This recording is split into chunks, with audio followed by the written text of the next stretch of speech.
우리 주님은 당신의 놀라운 사랑으로 우리에게 구원과 영생이라는 아주 좋은 것을 선물해 주셨습니다. 우리 주님은 이 세상이 우리에게 새겨주는 계층과 신분과 직위에 상관없이 하나님의 아들과 하나님의 딸이라는 새로운 정체성을 놀랍게도 부여해 주셨습니다. 우리 주님은 슬픔과 아픔 속에서 한 줄기 빛처럼 다가오셔서 위로를 허락해 주시는 분이십니다. 우리 주님은요, 복잡하고 분열되고 염려되는 전쟁의 포화와 같은 우리의 마음에 세상이 줄 수 없는, 이해할 수 없는 평강을 허락해 주시는 분이십니다. 또한 우리 주님은 소소한 세상의 선물들도 주시는데 사람을 통해서 주실 때도 있고요, 세상 만사를 통해서 주실 때도 있습니다. 오늘 하루도 주님께 고백하고 싶은 것은 주님 감사합니다, 주님 사랑합니다, 이 고백입니다. 주님께 참으로 감사합니다. 그러나 주님은요, 반대의 것을 주실 때도 있습니다. 아니, 정확하게는요, 주님이 주신다기보다는 우리의 믿음이 주님의 일하심과 그분의 일하심의 진의를 잘 헤아리지 못해서 그분의 큰 그림을 잘 보지 못하기 때문에 그렇게 주신다라고 느끼는 것 같습니다. 우리 주님은요, 우리에게 구원과 영생의 확신, 이 믿음 자체를 뒤흔드실 때도 있습니다. 우리 주님은 하나님의 아들과 딸이라는 것을 의심케 하고 심지어 원수라는 생각이 들 정도까지 우리의 마음을 흔들 때도 있습니다. 우리 주님은요, 슬픔과 아픔 속에서 한마디 말씀도 하지 않고 침묵으로 일관하실 그때 우리는 더 힘들어하는 그런 때도 있는 것 같습니다. 평강이 아니라 오히려 우리의 삶의 마음에 막 포탄을 터뜨려 가지고 우리의 삶의 마음을 더 어렵게 하는 그럴 때도 있는 것 같습니다. 선물은커녕 세상에 아주 그냥 작은 소소한 선물은커녕 그 필요한 우리의 삶의 필요들까지도 빼앗아 버리는 그럴 느낌을 받는 때가 있는 것 같습니다. 여러분들, 주님은 이렇게 우리에게 좋은 것을 주님 분이시지만 때로는요, 우리의 좋은 것을 가져가시고 또한 취하시기도 하는 분이시는 것입니다. 여러분들, 우리 생각에 안 좋은 쪽으로 우리를 흔드신다라고 생각한 그럴 때가 있다라는 것입니다.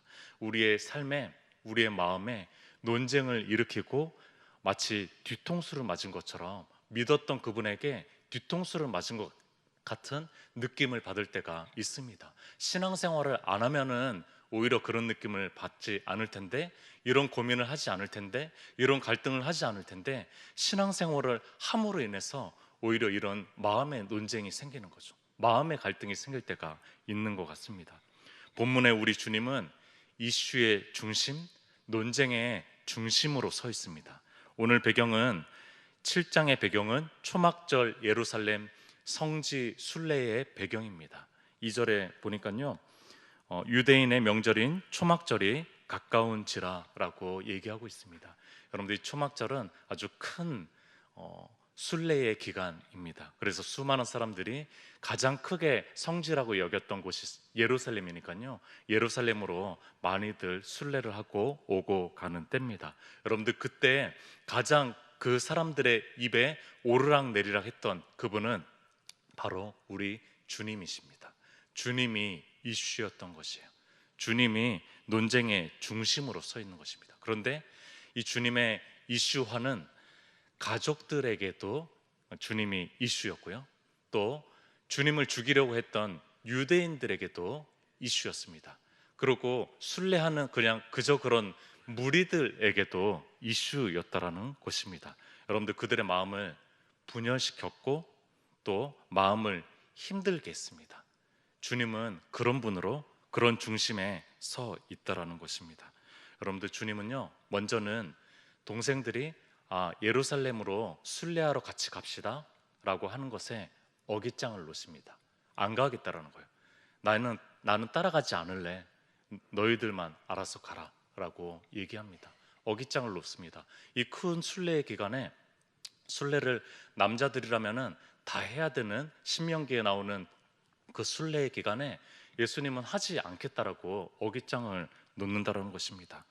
온 가족이 예루살렘으로 가려고 하는데 맏형인 큰 형인 예수는 가지 않겠다라는 것입니다. 동생들이 이것을 요구하긴 했죠. 당신을 드러내소서.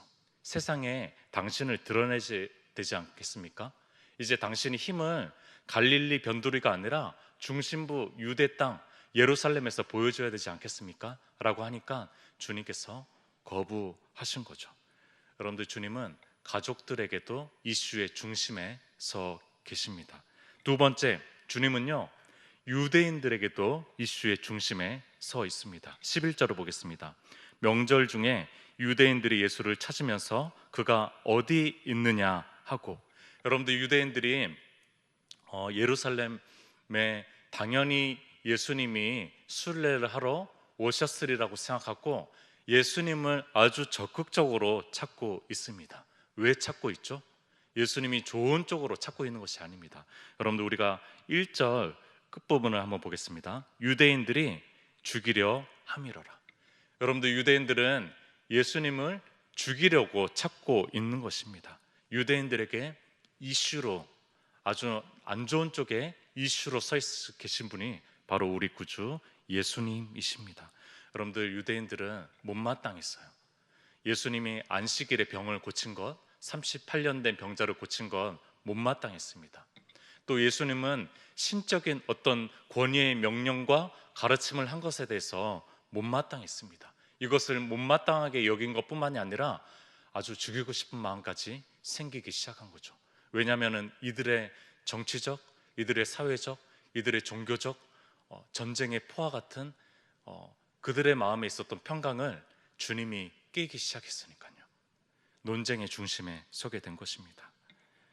세 번째, 그리고 이런저런 이 초막절이기 때문에 예루살렘을 성지 순례하는 무리라고 나오는데요.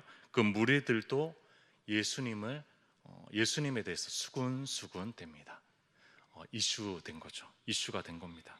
그들 나름대로 예수님을 평가하고 있습니다. 12절을 보겠습니다. 예수에 대하여 무리 중에서 수군거림이 많아 어떤 사람은 좋은 사람이라 하며 어떤 사람은 아니라 무리를 미혹한다 하나. 여러분들, 우리 주님이 지금 평가를 받고 있어요. 여러분들, 이때를 생각해 보십시오. TV가 있습니까? 스마트폰이 있습니까? 어떤 매체가 있어요. 어떤 수많은 매체가 있습니까? 언론사가 있습니까? 예수님에 대해서 모르면은 모른다라고 얘기하면 돼요. 그러나 이 그냥 무리들조차도 예수님에 대해서 나름대로 그냥 평가하고 있는 거예요. 모르면 모른다라고 얘기해야 되는데 나름대로 자기의 그냥 주관을 가지고 예수님에 대해서 왈가불가 수군거리고 있다라는 것입니다. 여러분들, 우리 주님은 가장 친밀했던 가족들에게도 이슈가 됐습니다. 또 주님을 죽이려고 하는 유대인들에게도 이슈가 됐습니다.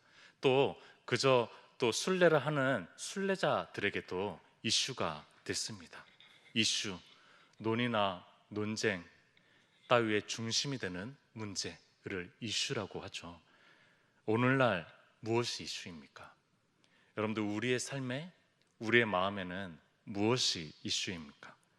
여러분들, 생각해 보니까 예수님의 동생들이나 유대인들이나 순례자 무리들도 우리 주님이 이슈였다라는 겁니다. 이슈였어요. 그렇다면 우리의 마음을 흔들고 있는, 우리의 마음에 전쟁의 포화를 일으키는, 우리의 마음에 논쟁을 일으키는 그 관심사는 도대체 무엇입니까? 여러분들, 좋은 쪽으로든 나쁜 쪽으로든 그 내 삶에 가장 큰 영향을 끼치고 있는 그 이슈는 도대체 누구이고 무엇입니까? 우리 주님은 영향력을 행사하고 계시고 그들에게 질문을 제기하고 계시고 그들의 내적인 평강을 깨트리고 계시는 것입니다. 우리에게 주님은 이슈이십니까? 우리에게 주님은 다른 말로 가장 큰 관심사이십니까? 코로나19, 포스트 코로나, 또 한국교회, 또 우리의 일터, 우리의 사업과 직장, 또 우리의 가정, 우리의 건강, 가족의 미래, 자녀들의 교육과 행복, 여러분들 이 막강한 현실 앞에서 우리 주님께서 어떤 자리를 차지하고 계십니까? 여러분들 우리의 마음과 우리의 삶에 어떤 자리를 차지하고 계십니까? 도대체 우리의 마음의 중심 자리는 도대체 어떤 이슈가 자리 잡고 있냐는 것입니까? 여러분들 이들이 오히려 부럽습니다. 이 동생들이 또 이 유대인들이 또 이렇게 반발하는 그 또 수군거리는 이 무리들조차 부럽습니다. 어쩌면은 내 안에 우리 주님이 너무 편안해 지셨구나. 그렇잖아요. 딸이 아빠랑 손을 잡고 가면은 그 딸은 손을 잡은 아빠를 기억하지 않잖아요. 세상의 것들을 바라보고 막 그러죠. 꼭 잡은 그 손의 근원인 아빠를 바라보지 못하잖아요. 여러분들 우리 주님 손을 가장 친밀하게 잡고 있는데도 그분을 자각하지 못하는 우리의 삶에 우리의 마음이 있지 않나 생각을 해봅니다. 우리에게 가장 큰 영향을 미치고 있는 이슈는 도대체 무엇입니까? 주님이 너무 익숙해진 건 아닙니까? 주님이 내게 있는 여러 현안들에 밀려서 자리를 잃어버린 것은 아닙니까? 내 안에 어떤 문제도 일으키지 않는 분으로 그냥 그렇게 돼버리신 것은 아닙니까? 여러분들 다시 한번 우리 주님이 또 우리의 대화 속에서 우리 주님 이야기가 가장 큰 이슈였으면 좋겠습니다.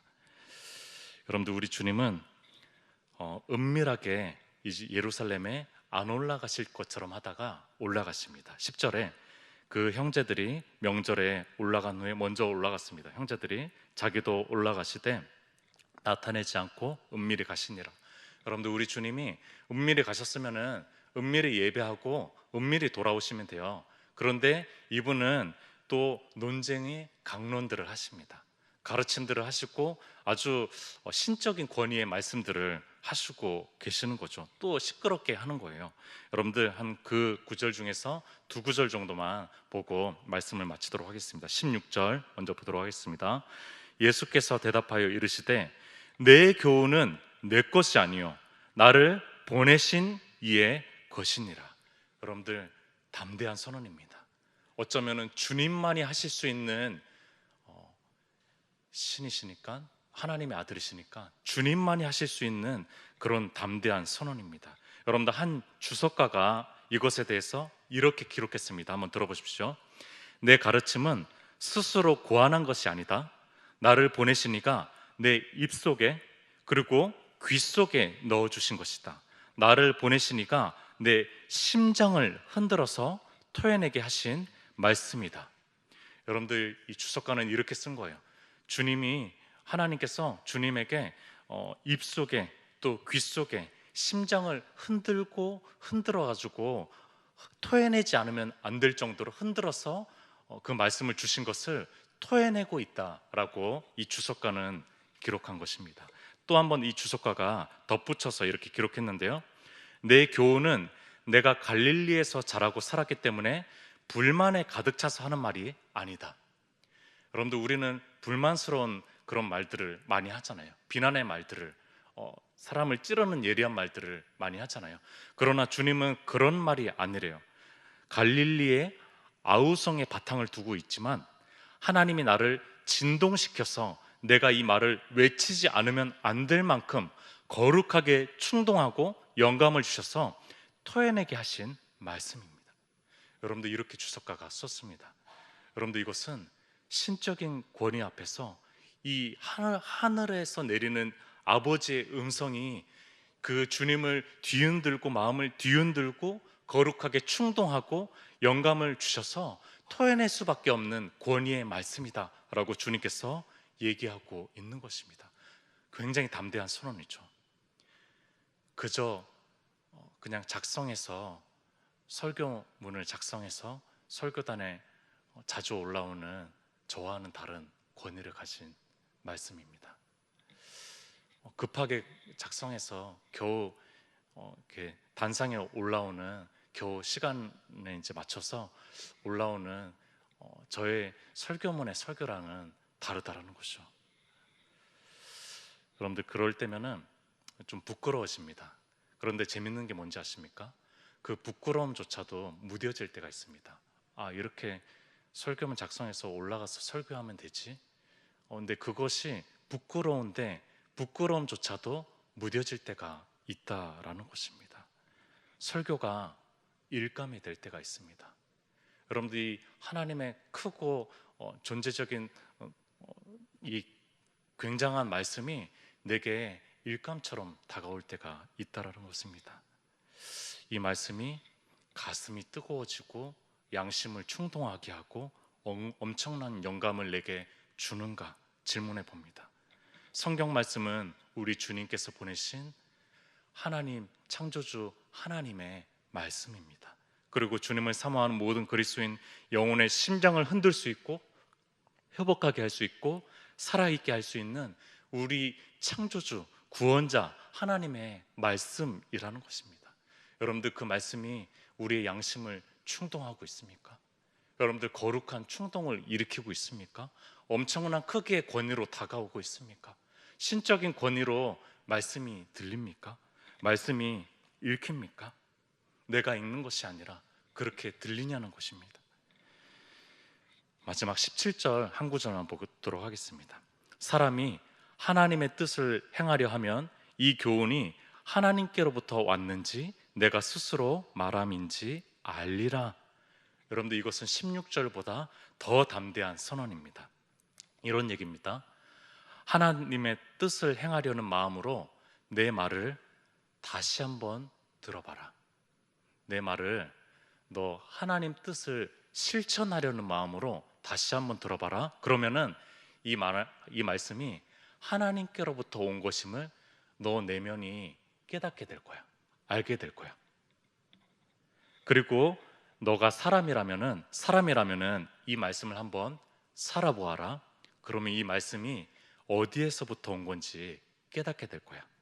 자, 사는 것으로 이 말씀의 출처를 확인해 봐라. 실천으로 이 말씀이 진리인지 아닌지 한번 입증해 봐라 라고 얘기하고 있는 것입니다. 굉장히 담대한 선언이죠. 저의 어떤 목회적인 조언과 또 목회적인 상담은 그렇게 얘기할 수는 없을 것 같습니다. 당신 이렇게 살아보십시오. 그러면은 이것이 하나님께로부터 온 것임을 입증할 수 있다. 여러분들 그렇게 말하기는 어려울 것 같습니다. 왜냐하면 제 주관적 경험이 다른 사람에게 진리는 아닐 수도 있거든요. 그것이 딱 들어맞는 진리는 아닐 수도 있거든요. 그것이 하나님께로부터 오는 것이 아닐 수는 있거든요. 그러나 우리 주님께서 말씀하시는 이 말씀은 진리인데 이 진리는 이론상의 진리가 아니라는 것입니다. 이 진리는 삶 가운데서 입증될 수 있는 진리라는 것입니다. 그 입증을 통해서 이 진리가 진리다울 수 있다는 것입니다. 진리가 주관적이라고 말하는 오늘날 시대를 포스트 모던이라고 얘기하고 상대주의라고 얘기하고요, 종교 다원주의라고 얘기를 합니다. 여러 가지의 다른 색깔들이지만 같은 이야기입니다. 여러분들 이것은 진리가 주관성을 가졌다라는 거예요. 이제 여러 사람들의 그냥 주관적인 이야기가 진리일 수 있다라는 것입니다. 여러분들 이런 시대를 우리는 살아가고 있습니다. 이런 포스트 모던 시대에 진리가 우리에게 어떻게 진리로 다가오죠? 여러분들 하나님의 말씀이 어떻게 진리로 확신될 수 있죠? 여러분들 그 유명한 오스왈드 챔버스라는 분이 있습니다. 이분이 아주 그 좋은 글귀를 쓴 거를 편집해서 모은 책이 아주 유명한 책이 있는데 이 책은 정말로 제가 추천해드리고 싶습니다. 이 책은 1일부터 365일 동안 묵상할 수 있는 묵상집으로 하루 간단하게 읽으면 되지만 그 하루의 그 문장 글귀들이 이 보통이 아닙니다. 주님은 나의 최고봉이라는 책이거든요. 주님은 나의 최고봉이라는 책인데 거기에 이런 문장이 있습니다. 한번 들어보십시오. 영적인 것을 이해하는 황금률은 지능이 아니라 순종입니다. 사람이 과학적인 지식을 원하면 지적 호기심이 그를 인도해야 합니다. 그러나 만일 그가 예수 그리스도께서 가르치신 것을 깨닫고자 한다면 오직 순종을 통해 얻을 수 있습니다. 여러분들 주님의 말씀은 순종의 실천과 순종의 삶을 통해서만 이해할 수 있는 거고, 또 더 확신할 수 있는 거고, 입증할 수 있는 것이라는 것입니다. 하나님의 말씀, 성경은 목회자들만의 책이 아닙니다. 여러분들, 이 성경은 우리 성도들의 책입니다. 성도들, 성경, 거룩한 사람들, 거룩한 책을 읽어야죠. 손에 들려야 되죠. 성경은 그저 죽은 지식에 박제화된 단순 교리화된 신학 이론이 아닙니다. 여러분들, 성경은 삶입니다. 성경은 동사입니다. 성경 말씀은 여러 좋고 유익한 인생 이야기와 책 나눔 정도가 아닙니다. 우리의 마음을 온통 흔들어 놓을 수 있는 주님의, 하나님의 말씀이라는 것입니다. 여러분들, 그렇기 때문에 어쩌면은 하나님의 말씀을 안다는 것은 성경을 읽고 묵상했던 것을 이제는 덮고 나서부터 시작하는 것입니다. 여러분들, 성경을 제대로 안다는 것은 성경을 덮을 때부터라는 것입니다. 성경을 읽고 듣고 묵상하고 되새김질하고 곱씹어야 되겠죠. 그런 후에 성경을 우리는 덮습니다. 놀랍게도 성경을 덮는 그 순간 진정한 하나님의 말씀에 그 순례의 신앙의 여정이 시작된다는 것입니다. 여러분들, 성경을 덮는 그 순간부터, 그때부터 이 성경을 살아내는 그 삶의 현장 속에서 성경은 더 이해되고 진리로 입증되는 그런 것이라는 것입니다. 성경을 가졌다고 끝이 아니라 성경을 가졌기에 모든 것이 시작하는 것입니다. 모든 것이 출발하는 것이에요. 빌립보서 2장 12절에 항상 복종하여 두렵고 떨림으로 너희 구원을 이루라. 성경을 통해서겠죠. 성경이 내 삶을 뒤흔들고 있나? 우리 주님이 내 마음과 삶의 이슈이신가? 내 작은 삶으로 구원을 이룰 수 있으면 좋겠습니다. 여러분들, 우리가 이 성경의 말씀 한 구절을 오늘 하루 살아갈 수 있다면 좋겠습니다. 그 삶에서 실천해서 주님과 더 깊어진 교통과 교감과 주님을 신뢰하게 되는 일들과 또 하나님의 말씀이 더 진리로 확신되는 그런 일들이 오늘 하루의 삶 가운데 일어나기를 소망합니다. 같이 기도하도록 하겠습니다. 주님께서 우리의 마음과 삶의 가장 큰 이슈로 특별히 말씀으로 다가오시는데, 하나님께서 그 말씀을 덮은 우리의 일상의 삶, 우리 하루의 삶 가운데 가장 큰 영향력을 행사해 주시고 또 가장 큰 음성으로 들리시고 또 우리 삶 가운데서 또 심지어는 문제를 일으키시고 논쟁을 일으키셔서 주님을 바라보는 그 방향으로 오늘 하루도 살아갈 수 있도록 은혜를 달라고, 익숙해진 편안해진 주님이 다시 또 주님께서 가장 큰 영향력을 끼칠 수 있는 분으로 우리 가운데, 삶 가운데서 영향력을 행사할 수 있도록 우리가 기도했으면 좋겠습니다. 우리 주여 한번 외치고 기도하도록 하겠습니다.